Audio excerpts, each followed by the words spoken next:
Progresso, que é uma que a gente fica sempre muito contente, porque a doutrina espírita é especialmente consoladora nesse sentido. Quando a gente pensa que o progresso é uma lei natural, significa que todos chegaremos a compreender as leis de Deus e olhar o mundo com a beleza que tem, com a harmonia que tem, né? Em vez de ficar olhando muitas vezes as coisas que nos dão desprazer e reclamando delas como se fossem punições. A lei de igualdade, todos nós nascemos simples e ignorantes, chegaremos a ser espíritos perfeitos e trabalharemos em outras coisas, que aí muita gente fica perguntando, mas no quê? Não sei, eu estou no pré-2. Né? Não, como é que eu vou responder quais são as tarefas de um pós-doc quando eu estou ainda cursando pré-2? Eu estou começando a aprender a lidar com um coleguinha, que dirá o resto.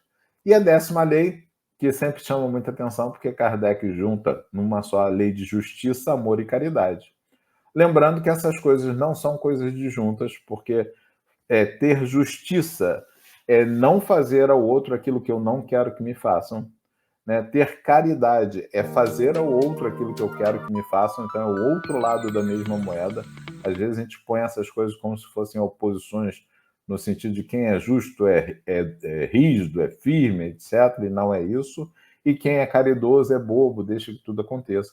E o que une essas duas faces é justamente o amor. Muito bem. Então a gente deu uma passadinha aí nas 10 leis, né, que Kardec coloca para a gente. Né? E vamos, então, para o próximo slide. Deixa eu ticar aqui. Que vai falar da lei de sociedade.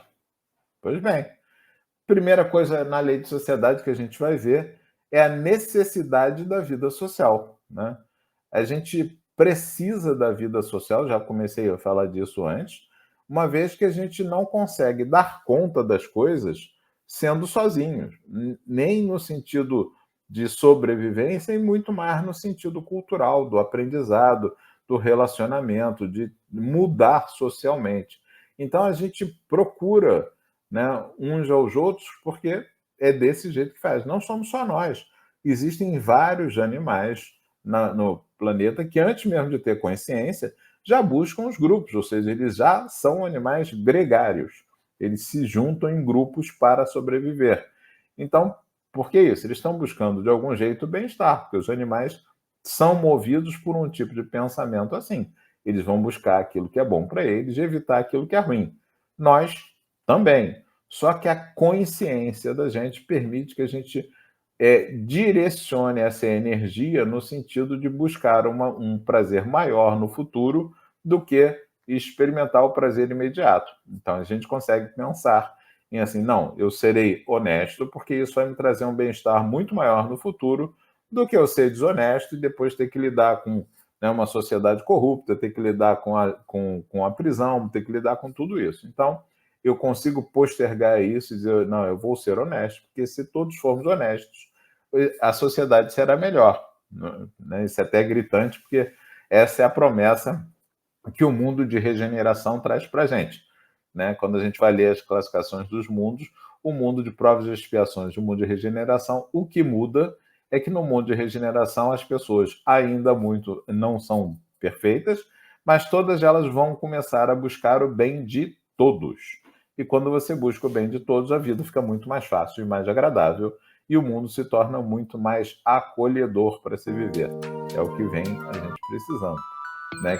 Que o mundo vá se tornando cada vez mais acolhedor, mais próximo da gente, que permita que a gente possa viver de uma forma mais tranquila dele, em vez de viver se protegendo do outro, como a gente muitas vezes se sente obrigado a fazer. Desculpe. Vamos lá, então. E a vida de isolamento, porque muitas vezes a gente pensa assim, olha, poxa, então se eu me isolar, isso vai ficar muito mais fácil. Né? Afinal de contas, se eu me isolar, eu não vou precisar lidar com o outro não vai me deixar nervoso, o outro não vai me irritar, não vai fazer coisa nenhuma disso. Mas, no isolamento, a gente está exercitando justamente uma visão egoística de mundo, porque eu estou preocupado só com a minha evolução. Uma vez eu ouvi de um jeito tão bonito, falando assim, poxa, qual a diferença entre Buda e Jesus? É que ele vai dizer que Buda buscou primeiro o afastamento da sociedade para poder evoluir. enquanto que Jesus recomenda o contrário. Não, tem que se misturar com a sociedade. E ele não evitava ninguém, né? Sejam os cobradores de impostos daquela potência que era Roma, que tinha invadido a Judéia, sejam pessoas que eram muitas vezes discriminadas pela sociedade, consideradas como sendo menores. Ele não evitava nenhuma dessas pessoas, muito pelo contrário. Ele buscava algo que estava para além da posição social. Então, assim, a vida de isolamento vai levar uma possibilidade de eu meditar, de eu pensar, de eu poder aprofundar conceitos, que isso é necessário. Então, em alguns momentos, eu vou precisar me fechar em mim mesmo para repensar as coisas. Quando eu vou me reavaliar, eu preciso fazê-lo, de certa forma, em isolamento. A gente sabe muito bem que o outro não conhece tudo que está acontecendo comigo. O outro vai conhecer aquilo que eu demonstro. Então, a gente vai normalmente buscar o outro não para poder dividir as coisas, mas para justamente ser realimentado naquilo que eu já quero fazer. Então você chega para o outro e diz assim: você acha que eu devo brigar com fulano? Acha, né? Você já começa assim. Então, assim, você já vai pedir que a pessoa reforce aquilo que você já acha. E é ao contrário do que é. Tanto é, né, eu sempre brinco com isso, que o treinamento para psicologia é bem longo. Né? São 5 anos de estudando e mais pelo menos uns 3 de especialização, porque você não pode fazer justamente o contrato com o sofrimento que a pessoa está trazendo. Ela vem propondo muitas vezes que você apoie nas coisas que ela está fazendo e que geram o próprio sofrimento, que vão gerar problemas. E aí você fica num lugar de ter que conseguir acolher a pessoa sem acolher o erro que ela está cometendo.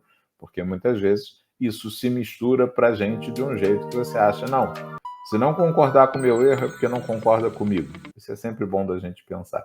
E, para mais do que tudo, falar da primeira sociedade, que é a família. Não tem outra que seja um modelo mais intenso do que qualquer coisa. E, na verdade, boa parte dos problemas que a gente ainda tem na sociedade é porque as pessoas aprendem e apreendem conceitos na família e depois utilizam ela na sociedade. Se eu falar bem gritante assim, o próprio Reich, Wilhelm Reich, é um psicólogo bem famoso, né, que trabalhava com o corpo e falava justamente, né, de uma praga, porque a gente aprende de forma violenta as coisas na família.